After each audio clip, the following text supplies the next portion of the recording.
और इस वक्त उधमपुर से बड़ी खबर आ रही है। खबर के मुताबिक मुसाफिरों से भरी बस हादसे का शिकार हो गई है। जी हां, उधमपुर से बड़ी खबर, मुसाफिरों से भरी बस हादसे का शिकार हो गई है।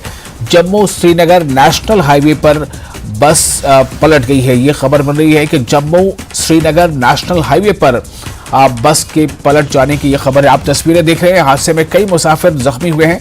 जिला अस्पताल में जख्मियों को भर्ती कराया गया है। जम्मू से उधमपुर जा रही थी ये बस। ये तस्वीरें इस वक्त आप देख रहे हैं। ये सीधी तस्वीर आपको बताया कि ये तस्वीर सबसे पहले आप अपने channel News18 JNK Jammu Kashmir Ladakh Himachal पर आप देख रहे हैं। और ये सड़क हादसे की खबर है उधमपुर से।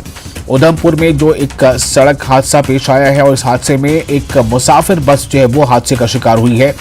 मुसाफिरों से भरी बस जो है वो दुर्घटनाग्रस्त हो गई है। जम्मू श्रीनगर नेशनल हाईवे पर ये दुर्घटना हुई है और इस दुर्घटना में, इस हादसे में कई मुसाफिर जो हैं वो जख्मी हुए हैं, ऐसी खबर है। और जो भी जख्मी मुसाफिर हैं उन्हें इलाज के लिए जख्मियों को भर्ती किया गया है जम्मू से अस्पताल में। इनको बताया कि जिला अस्पताल में ये तमाम जो जख्मी हैं इन्हें जिला अस्पताल में भर्ती कराया गया है। जम्मू से उधमपुर की तरफ ये बस जा रही थी।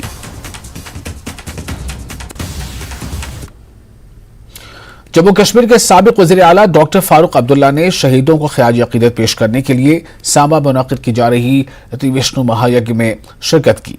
मीडिया से बात करते हुए फारूक अब्दुल्ला ने कहा कि संत बाल योगेश्वर जी बहुत अच्छा काम कर रहे हैं और कहा कि आज हम सिर्फ शहीदों की वजह से जिंदा और सलामत हैं। मैं कहूँगा ये सबसे बड़ा पवित्र काम ये कर रहे हैं गुरुजी, जिन्होंने इस वतन के लिए शहादत दी है। उनके परिवारों के साथ उनकी हमदर्दी करते हैं, उनकी मुश्किलें दूर करते हैं।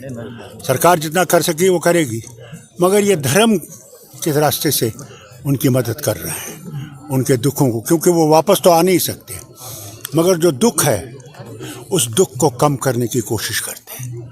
और ये तो एक बहुत महान काम कर रहे हैं। और जब मैंने सुना तो मैंने कहा मैं इनके दर्शन करूंगा कि ये वो काम कर रहे हैं जो ज़बरदस्त ज़रूरत है। और इसमें एक बहुत बड़ी चीज़ ये है, ये नहीं देखते हैं कि आपका धर्म क्या है, कि आप किस प्रांत से हैं, आप क्या खाते हैं, क्या करते हैं, ये नहीं देखते। ये देखते हैं कि ये शहीद है इसने वतन के लिए, कि आज अगर हम खड़े हैं, जिंदा हैं, ये उन्हीं शहीदों की मेहरबानी से जिन्होंने जान दी है, जो वो काम कर रहे हैं।